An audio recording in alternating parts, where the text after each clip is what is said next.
Hello and welcome to East Meets West, a show about all things Hellenic League, being broadcast to you live on the Facebook pages of both Football in Berkshire and Severn Sport. I'm joined by Ryan Butler of Severn Sport and Tom Canning of Football in Berkshire, and I am your host, Rob Davies. Coming up, we'll be chatting about the latest pre-season games. We'll be having a look ahead to the FA Cup draw tomorrow, and we'll be adding two more players to the team of the season. First off, let's see how the guys are going on. So, Ryan, Tom, how are we doing? How's your week been? I'm all good, mate. I'm very good. I'm much better than I was last week. I'd say I'm about 500% better than I was last week. And, it's partly down to the fact I've been able to actually go to a game of football and last the 90 minutes. So, delighted. You said you made 2.5 games the previous week. How many have you done this week? 2. And the full two, including a 90-minute of commentary. So I'm buzzing with that. Good return for the week. That's what pre-season's all about, mate. It's about getting minutes under your belt. Exactly. Getting that match fitness. Yeah. Didn't last 90 minutes last week. Managed to last the full 90 this week. And we're ready to go again tomorrow night. There you go. Big improvement. How about yourself, Tom? Yes, not too bad. Recovered from Saturday. I don't know about you, but I had a little bit of a sore head by the time I got home on Saturday. We went to a match for the first time. We went and I want to say we did some live coverage of Reading City v Hartley Whitney. We didn't really do live coverage. We just sort of tweeted sometimes, but it was a really good game. I really enjoyed it. Hartley Whitney a good side, and Reading City, I think more than matched them. I guess we'll talk about this in a bit. I'm not sure. Well, yeah, let's come on to our pre-season games that we've been to this week. Well, I normally go to Ryan first, but Tom, you've already outlined where we were this week. Yeah. So, how do you think we went to Reading City versus Hartley Whitney, as you say, at Scowers Lane. Step 5 against Step 3, I believe, in Hartley Whitney. I agree with you. I think Reading looked pretty solid, very defensively organised, and were 1-0 up at half-time, and didn't manage to hold on till the end. It finished 1-1, but I think gave a pretty good account of themselves. I would entirely agree.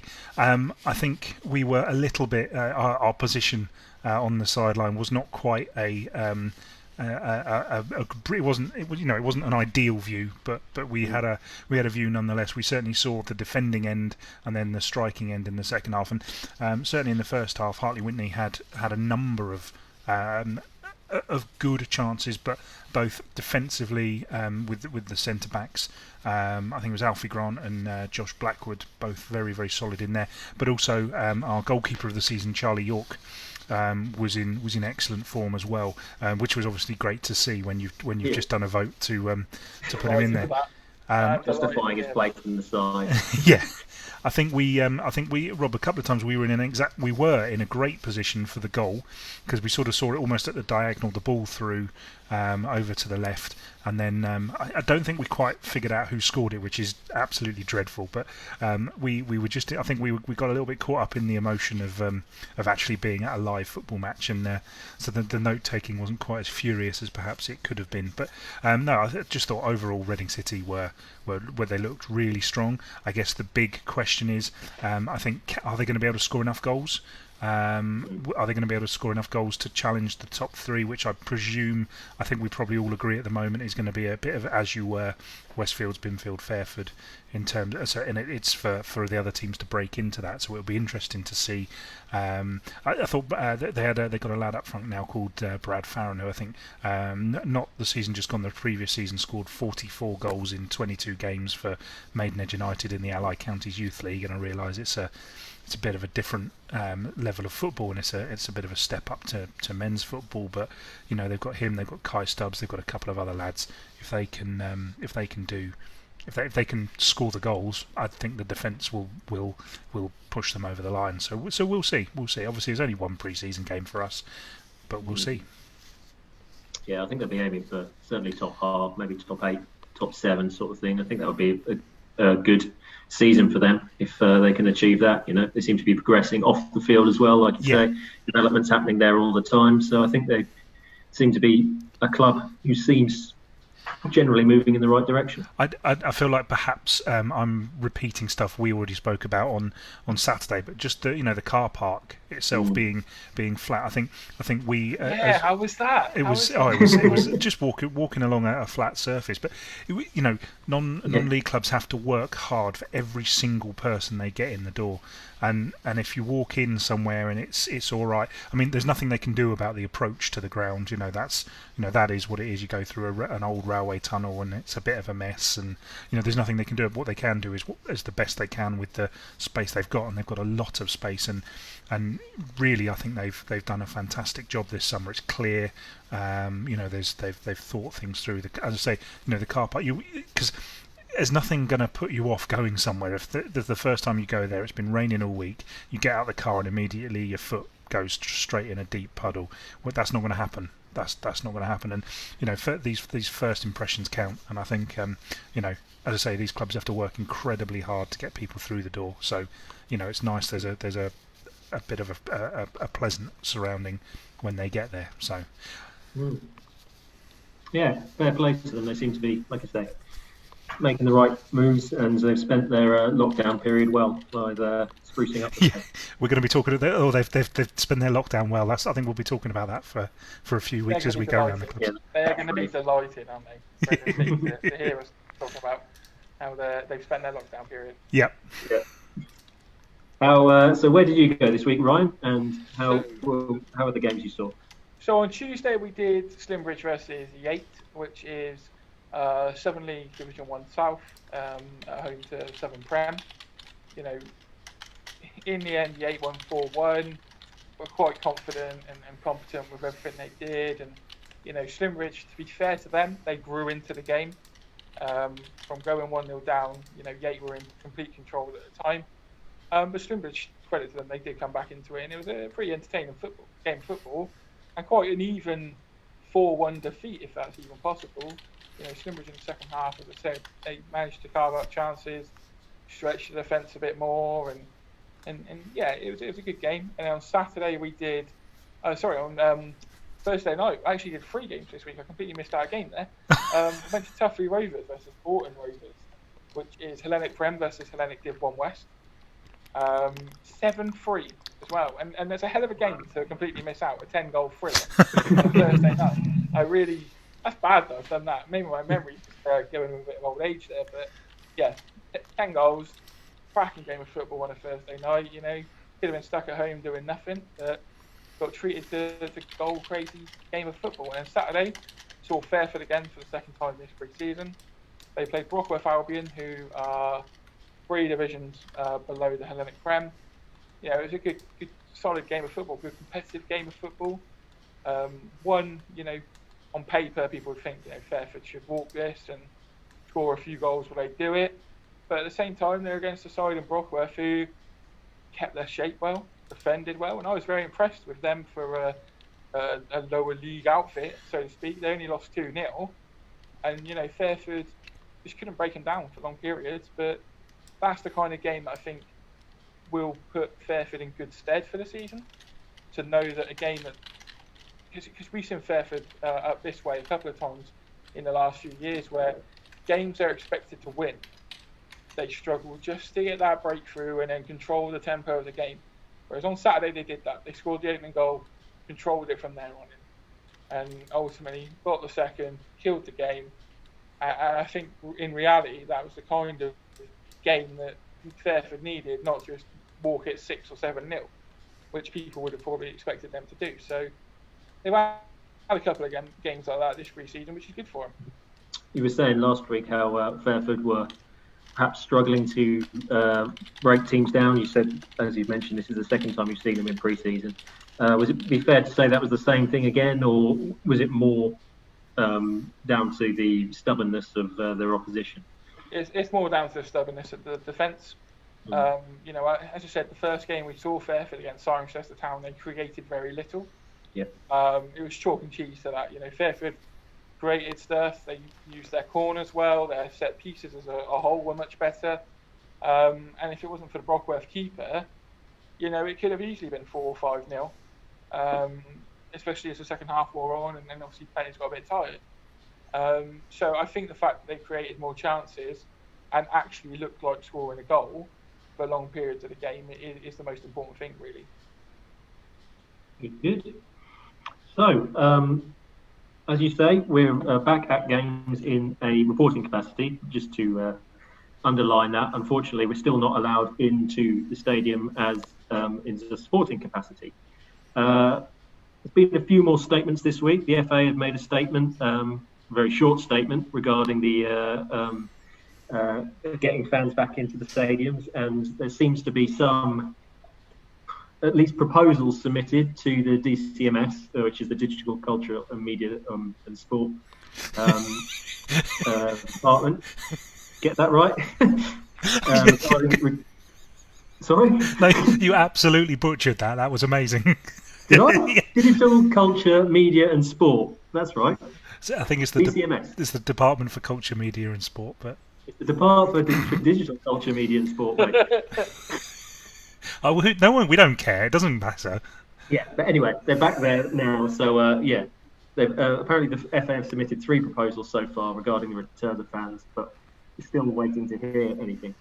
And as the season, is going to be starting at the moment in 2 weeks' time, it looks still like we're going to start without fans because, as we mentioned last week, I think even if fans are to be allowed back in stadiums, clubs need to be able to have time to prepare for that, and they wouldn't necessarily be able to do that if the guidance came out straight away. So, as in any progress from last week, or pretty much a holding pattern from where we were right this time? I think that in a way I'm anticipating that we're going to see the first month of the season be without fans. The fact that elite level, elite sport and what have you, it's not going to happen until October anyway. The meetings are sort of taking place this week between steps 5, 6, 3 and 4 as well, on how they should go about it. So I would anticipate that, depending on what sort of guidance comes our way from the FA, the DCMS and obviously the government, my gut feeling is that potentially they're going to turn around and say first month no fans, to allow clubs to, as you rightly say, prepare for fans coming in. But then the flip side of that, we're going to be talking about the FA Cup in particular in the next quarter or whatever of the show, and that's going to have permutations in terms of how clubs will even approach the FA Cup. And you talk about down the years, the elite teams have been criticised of not potentially taking the FA Cup seriously. I think potentially you could see clubs not take the FA Cup seriously even at this level, and I think that's because simply they can't afford to be in the FA Cup if there's nothing coming in. So it's a bit of a nightmare. Ideally, they turn around and say, yep, first day of the season you can have fans in, but I just don't see it. I just don't see it happening. I think clubs are ready. I think clubs are fully prepared to. We saw at Reading City what they've got in place in the bar. We've seen, it's a big football club. Not all non-league clubs have as much space as they do at Reading City, but Windsor have got a big ground. Binfield have got a big ground. They've all got space. I think clubs are ready, and from what from my position, I think last week where I was, I don't know if it's right to be putting all of this on volunteers and stuff. I think everything I've seen from chairman and everybody else I've spoken to, clubs are ready, and I think it's a halving of the FA Cup prize fund is it'll be bad enough they've done that if you can't have then supporters in for the FA Cup as well. Exactly. I think the losing team in the FA Cup gets £375. It's almost pointless money at this point. Clubs go into the FA Vars, but for the prize fund isn't great in the FA Vars until you get right through it, until the later rounds. But clubs do it because there's the opportunity to go far and a real possibility of Wembley. There is no chance of a non-league club getting to Wembley and winning those millions. It's utterly ridiculous. And I think if the FA were going to do anything with the FA Cup prize fund, they should have taken the money off the clubs that can't be bothered in the later rounds that really can't be bothered to put proper teams in, and giving it to the non-league clubs that actually need it. And I don't necessarily always think it's right that everybody should say that the Premier League should give more money to non-league football, because non-league football's got to be able to look after itself. You can't be getting by on handouts, but at the same time, in the FA Cup, it's an important bit of cash, and actually I wouldn't be against necessarily the winners of the early rounds getting the same amount of money as the losers, as just a way to get some money out there, really. Yeah, I mean, from our end, we had we saw a couple of tweets from the secretary of Slimbridge, who play Severn League Division 1. He rightly said, if they were to draw a team at home from London, for example, with no fans in, and were to lose the game, they get what you said, was it 375 quid? So you think about the way that the agreement is for the non-league clubs, that you have to pay 50% of the travel and things like that. They'll only be getting 375 quid for losing the game, but their outlay would be double that. Yeah, and I don't know what a coach costs to, they'd be driving individually, wouldn't they, players now? So, petrol money's probably going to be. They'd be able to travel. Is it groups of 6? Yeah. Or whatever. So, if you take in a squad of say, for example, 24, including staff or whatever, then obviously that's 4 carloads or 4 minibuses or whatever, 6 people. So it is all going to add up, especially if you get that draw where they're coming from miles away. I mean, hopefully in these, I haven't heard, because obviously the FA don't tell anyone what they're actually doing, but hopefully it's really regionalised earlier on. Although you'd miss out on a good gate for a derby, but we can only hope that they've thought this through, because we just don't know. It's usually properly regionalised for the first cup. Yeah. But then I think it's when you get to the first qualifying round when the regionalisation's a bit broader. Yeah. So, maybe even if they restricted that slightly, but then there's no guarantee that you're going to have the right numbers to make it work. We don't know who's going to be in it by that point, do we? So that's the difficulty. I just, I don't know, the lack of any sort of the FA just don't ever seem to put out any sort of information on what's going on. They just a random appointed time put some, so the draw tomorrow is I'm not even sure I know what time it is. Non-league fans deserve better than that, and they're I would assume it's 1 o'clock. It usually is, but they do move it. They do move it from time. Yeah. Usually it's a Monday at 1 o'clock, but for whatever reason now it's Tuesday at who knows when. Anyway, move on.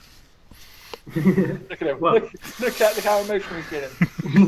Unbelievable. Having to bite his finger there to stop him ranting anymore. But just to sort of tie up the FA Cup stuff, so as we touched on there, the draw is tomorrow. We think it's around 1 o'clock. We're not too sure. But like you say, there's reduced prize money and no replays in the FA Cup next year. How do we feel about that? I mean, some side you can think, well, getting a return leg somewhere else, again, could have been a money spinner if there were fans there and you get a tie against a reasonably big side. But also, perhaps no replays might lead to 1 or 2 more upsets, because the game has to be finished on the night. Any thoughts on that? I don't think it's going to hurt anyone now, particularly, especially if it starts without fans. I don't think it will hurt anyone. I could be proved wrong on that. I think when it will hurt teams is if you're Windsor and you get to the 3rd qualifying round or the 4th qualifying round and you draw, I don't know, Maidenhead United or Yeovil Town or Notts County or something like that, and you get a home draw. And you or an away draw or whatever it is, and the opportunity to then play a second game in front of a big crowd, that's when it's going to start hurting clubs. I don't think it really matters if there's no supporters allowed in the ground. I think just get it over and done with and take the money and run, really. I know that's a bit. It's not really how I like to think about non-league football. I like to think that we're all in it for the fun of being part of a community and all of that. But it's just Ryan, you probably have an opinion.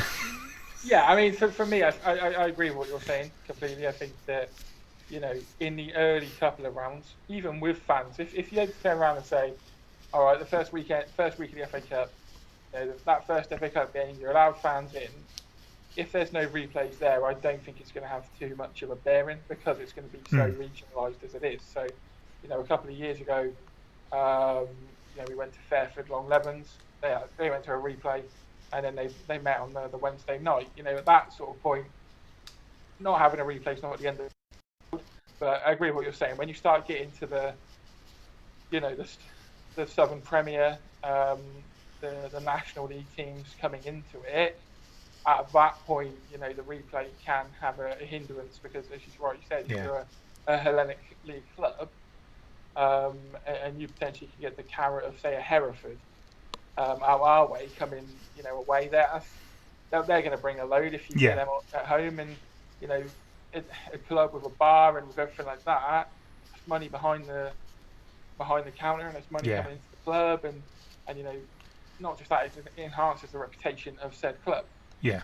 So that, as you said, and rightly so, but at that point, we're then going to have a problem, I think, because it then is having a hindrance on the whole point of the FA Cup, the magic of the FA Cup, having that big FA Cup day experience that history making for small clubs and what have you, and you're depriving them of that speciality of that moment. Rob, sorry, I've just a tweet has just been shared with me. It's from Ollie Bayliss, who is BBC Three Counties Radio, seems to be the font of all knowledge. He seems to be getting information from somewhere. None of us quite know where, but he's written the FA is currently meeting with Step 5 and 6 leagues to inform them that they haven't yet got approval for fans in stadiums. The start date of 5th of September looks under jeopardy. I understand the FA competitions would likely go ahead without fans if necessary. More to follow. Well, there you go. So the FA Cup was due. In fact, you mentioned about a replay on a Wednesday. The FA Cup was due to start on Tuesday, the 1st of September, which is 2 weeks today. Yep. And so that extra preliminary round, those ties, the first official draws in the FA Cup will be taking place on Tuesday night. And it looks like with no fans, unfortunately. So, yeah. I think if I just obviously I'm quite annoyed about the way that it all seems to be panning out, but I don't want it to I don't want it to seem like I'm not aware of the coronavirus and COVID-19 and all of that. I'm completely aware. It seems a bit silly that at a non-league ground where you might only have there's an obvious point where you might only have 100 fans that they can't be trusted to stand 2 meters apart. It kind of comes back to what you were saying earlier, though, Tom. Clubs are ready. Clubs have done their I think they're ready. They know what they can do. So even if they turn around and said, you're capping the capacity of each round to whatever, clubs will be able to sustain that because they've taken the time to evaluate what they can do in order to hold the games in a safe environment for everybody coming in. So that's one of the frustrations that I seem to get on social media from people that run clubs. And just from talking to them, all this hard work and everything, as you rightly said again, that the clubs do to get themselves in a position, and it all seems to be for nothing at the moment. It all seems to be, what are we doing it for? Yep. Which is frustrating. There's a second part to that tweet. Sorry. I understand this is from Ollie as well. I understand the latest submission of the 3 submissions to the DCMS was for fans specifically at steps 3 to 6. They proposed 15% capacity, crowds rising to 30%. The DCMS are supportive of it. Number 10 confirmed they received it on the 6th of August, but haven't yet made a decision either way. Should just say that is from Ollie Bayliss of the BBC rather than an official. I would say it's good that the DCMS have agreed that. Even for that to happen, a lot of non-league fans and everyone involved in non-league football, they felt disconnected to the DCMS and the FA there. But for that if that's legitimate and obviously what he's saying is gospel, then to have the FA support and the DCMS, that's most of the stumbling block cleared really. So hopefully the government make the right decision there. Hopefully so. But like I say, might not have any for the FA Cup coming up, but hopefully when the Hellenic season kicks off in earnest, we might at least have some people watching the games. As long as we have fans for for the Floodlit Cup. That's all that matters. There you go. When the Floodlit Cup starts, that's when we want fans. That's when we want the big money. That's when the big boys come out. The Floodlit. I love the Floodlit Cup. I love the Floodlit Cup. It's proper Tuesday night football. Yeah, under the not light. when you're commentating on Brimscombe versus Binfield and in the pouring rain, and it goes to extra time after Brimscombe are 3-1 up and concede 2 goals in the final 5 minutes. Extra time gets played in the centre circle because no one really wants it, and then it goes to penalties. Apart from that, it's fine. That sounds like the same season of the competition Rob and I went to the final at Fairford. I think we'll talk about that at some point, I guess. But God, a cold day. Anyway, so moving on. Have we got any news for our viewers and listeners this week? Ryan, have you got anything to? I did try to think if I have news, and there isn't really too much out of the Hellenic Premier clubs. A lot of them started to return back to pre-season action. Tuffley have played a couple. They played last Saturday and then played one on Thursday. Obviously, the game that I completely forgot, even though there was 10 goals. Lydney, they were back in pre-season action, got a win at the weekend. Brimscombe had a weekend off after a game that was postponed a couple of weeks ago, but they've got another couple. They got Cinderford on Tuesday night and Cirencester next Saturday, which is where we're heading. So apart from that, I mean, it's just, clubs are getting into the flow of it now. A couple of transfers are expected to be confirmed in the next few days. Bishop's Cleeve have signed a few after their opening friendly of the campaign. So, we're just waiting for confirmation of squads being confirmed. The Hellenic Premier sides around here, they almost seem ready to go. It's good. Yeah, absolutely. Windsor have been quite busy. They've signed a number of players, including Adam Kirby, who's played at the club before. Reading City, obviously, still signing dribs and drabs. I'm due to speak to Binfield on Thursday, having a chat with Jamie McClurg and Carl Withers to find out what is going on with the Moles. They've kept their cards close to their chest so far this summer, so we'll find out. I think they were, just judging by some of the pictures that I've seen, they will look very strong next season. Lovely stuff. All right, well, we'll move on then to our team of the season. So last week we asked you all to vote on the left back and the right back of the season. Luckily, the left back was not one of Tom Canning's picks, who turned out not to be a left back. Luckily, in the 11th hour, Callum Gallimore was voted out because he was leading the poll by a long time. Not that I've got anything against Callum, but it does seem a shame to pick someone who's not a left back in the left back slot. So, left back was Adam Mace of Bishop's Cleeve, and right back was Callum Priest of Fairford. It was pretty close polls this week. Callum Priest won with 30% and Adam Mace with 31%. And some close voting this week. But as you mentioned before we started, Ryan, that makes it 2-1 to the West, baby. I didn't know this was going to be a competition, but obviously I'm going to... Not did I, until Ryan went ahead. There's 11 places. Someone's winning it 6-5. Oh, okay. We're on that assumes that there's some... we don't include any players from outside of our clubs. So, no, we'll just split it a bit closer. So okay, fine. We'll adopt Bassett, and then you guys can have Virginia Water and Holmer Green, and you can take Brackley. We'll take Westfields. Okay. We'll have to draw up a divide and maybe split them in the map. And I'll have to learn a bit more about the players of Brackley and Essington Sports. Yeah, Easington Sports. Yeah. Anyway, so full-backs are complete. We are now moving on to centre-backs. So we've been compiling them this week, and so what we thought we'd do, because there's 2 centre-backs, we decided that we were going to run 2 polls. One for the East, one for the West, and then the top 2 from each will meet in a final poll, and we will take our 2 winners, and they will go into the team of the week. So we'll have an East semi-final and a West semi-final. So for your West nominations, Ryan, who have you got lined up for us? Well, I've even got an East nomination as well. So, okay. My shortlist, I had a look at, who impresses me around the county up here, who had a particularly good season. So I've got a list of 9, believe it or not.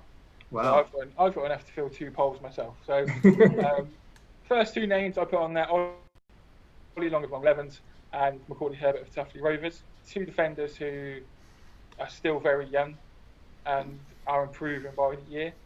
Macaulay was made captain of Tuffley Rovers this season after being at Tuffley since I think he was 16 in the first team. Ollie Long is a young player who, the former Long Levens manager Mark Moore wanted to play in centre midfield. I said to him, no, you need to be playing centre half. He looked like a centre half. And lo and behold, Craig Martin's put him in centre half, and he's been absolutely phenomenal. He's one of the best centre halves in the league for me. I don't think that performance level, in particular in Gloucestershire, I don't think he's rivaled too closely by a lot of them. So I would rate him quite highly. Another player who, similar to Adam Mace in last week's poll, who had a good season at Bishop's Cleeve and has since moved on to the Severn League, Tristan Haswell. A bit of background about him. He recently suffered an ACL injury a couple of seasons ago. So it's been a slow comeback for him again. Another fairly young player as well. And he had a season where he was relatively injury-free. And also he's Severn Sports' sponsored player for Cinderford Town 2020-2021. But that's not the reason why he's on the list, just his defending quality. And how he grew into the season makes him an easy candidate there. Mark Pritchett from Tuffley Rovers again. It seems a bit weird that the 2 centre-halves from Tuffley, who I think finished 14th, both make my list. But Mark Pritchett from centre-half, I think he's finished on 12 league goals for the season. He scored penalties, free kicks, from corners. He scored on Thursday night, which isn't a shock either. So he again made my list. Ellis Dunton from Fairford. I also got Sam Elliott from Lydney, who has been at Lydney for years.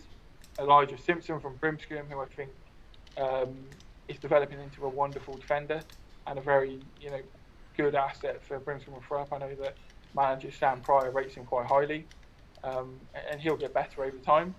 And then away from the West, I've got Sam Gwynn from Westfields, a player who, I'll be completely honest, I'm not 100% sure even is a centre back. I'm going to not put the time and say, yep, he's definitely a centre back. But based on who I know from the Westfields team and consistently who I've seen, I'm pretty sure he plays centre half.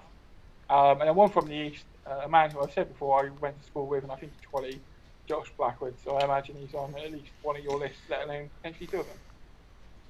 Very much so, yeah. So Tom, do you want to go through yours first? Yeah, I have Josh Blackwood on there.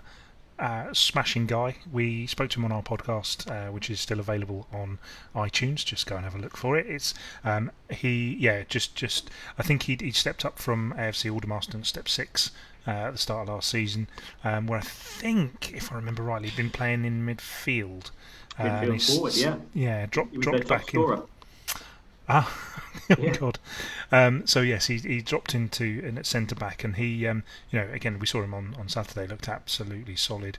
So he I think he's quite he likes to roam as well. I don't know whether that's good for the nerves of the goalkeeper and fellow defenders at all. But he certainly likes to get forward, and I've seen him have a shot. He's also sort of, I think he's quite ruthless on the pitch as well, which you need. But he's one of those sort of ruthless on the pitch and a nice bloke off it. So I think the other one, arguably, I think if we were doing a most improved team, I think he would win it absolutely hands down. But Liam Gavin at Binfield, by far the biggest improvement in a player that I've seen in a few seasons.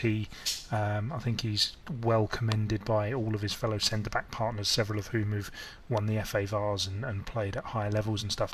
And he's kept other people on the bench. I know his teammate Idris Kamara, who again we spoke to on the podcast, said because we asked him he'd been on the bench a few times, and he said well when Liam's playing like that, you can't you can't really go up to the manager and go, why am I not playing?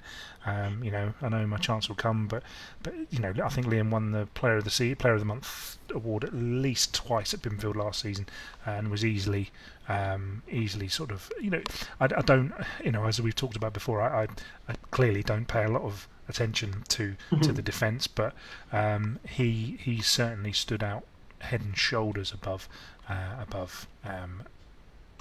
other defenders. So those were my two that I was going to put in there. So I think Josh is probably in, and I would hope Liam will squeeze in as well. Yeah, both of those are on my list. Josh Blackwood, like I say, we spoke to him on the pod. He's got 25 games and 2 goals for Reading last season, and I think he's got. If you go onto YouTube, there's plenty of highlights videos of him going past players. I don't know if he puts on himself or what. Yes.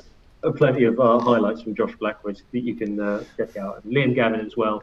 As you mentioned, we spoke to Idris Kamara on another one of our pods, and I just asked him who, after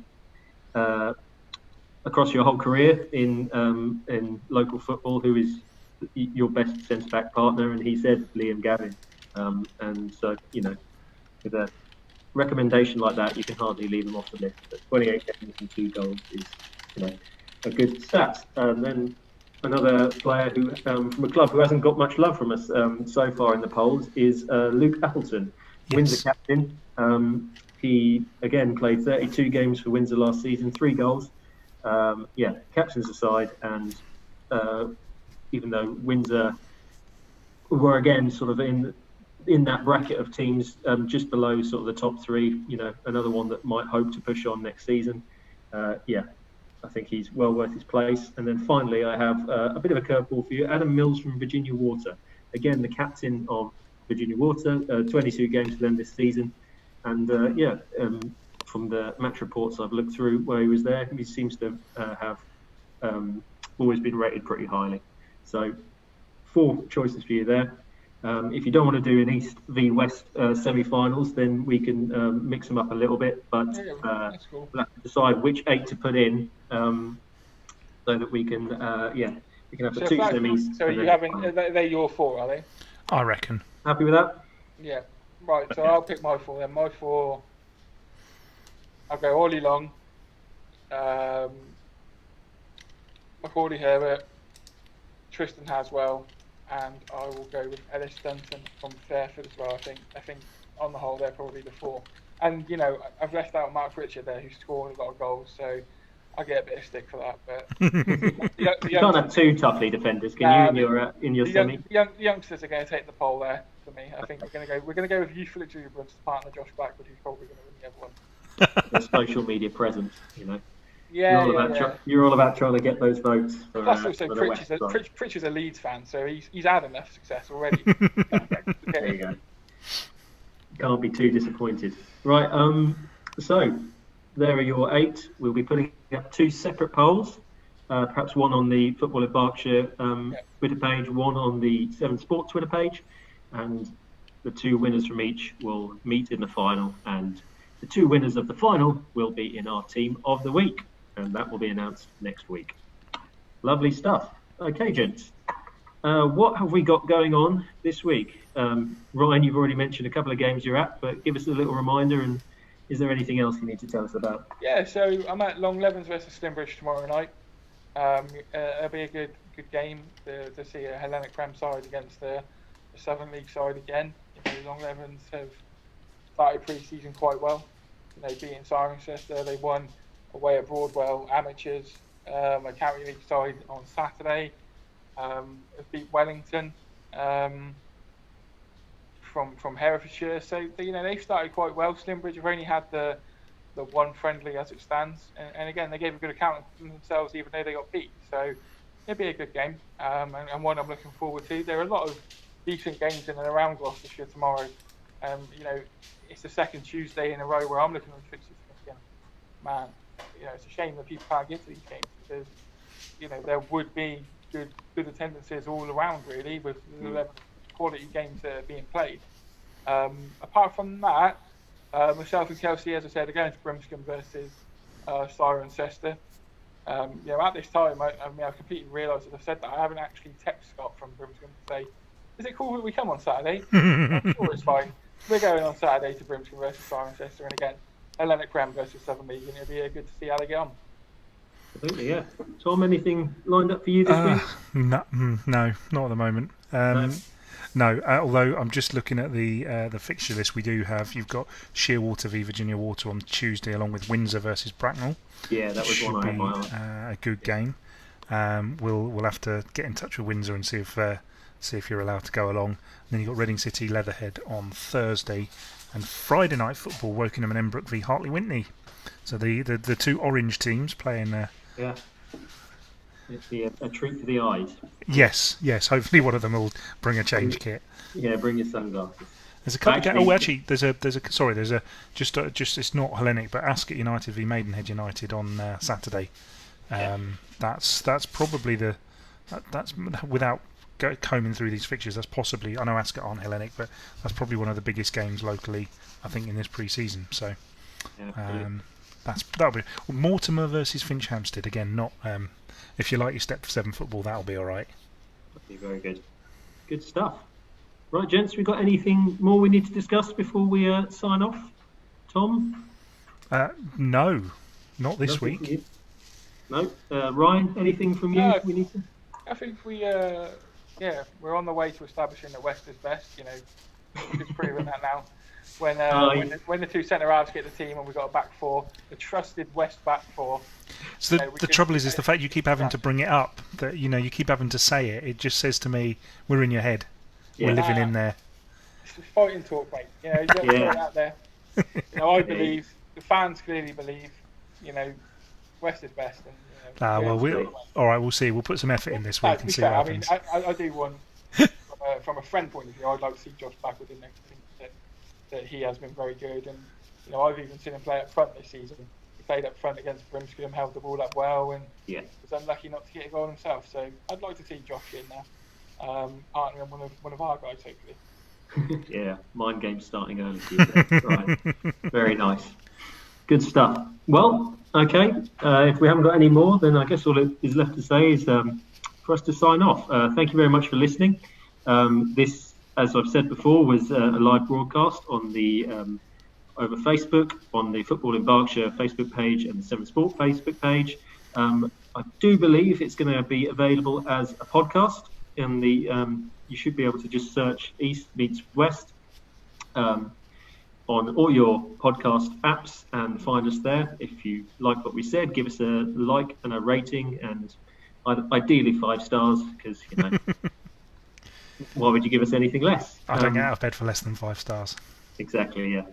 For such on the nose content, we want, yeah. Anyway. So all that's left for us to say is goodbye to everyone. So it's goodbye from me, Rob Davies. It's goodbye from Tom. Bye. And goodbye from Ryan. See you next week, everybody. And we will see you next week. Thank you, guys.